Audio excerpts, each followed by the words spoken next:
ఏసని తెలుసుకున్నాక ఈ జీవితం రేపు ఏమైతే సున్నితంగా సుఖంగా సౌఖ్యంగా కూర్చొని పోదాం అనుకుంటున్నావా? What you thinking? Who is Jesus? ఏమవుతారు రేపు ప్రభు కోసం? అనవసరమైన వాడి కోసం చచ్చిపోయే మనసుందా?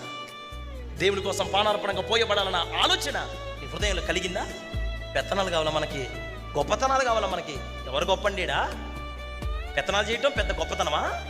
అందరి ముందు నేను హల్లెలూయా అనుకోవటం గొప్పతనమా? ఇది కాదుగా. యేసయ్యని సంపూర్ణంగా తెలుసుకున్నవాడు గొప్పవానిగా మార్చబడతాడు. ఆయన నామాలు తెలుసుకోండి అందరూ. Have to know Jesus completely. మీ అందరిని ప్రతివిలాడు చెప్తున్నాను, యేసు ఎవరో మీ హృదయానికి తెలియాలి.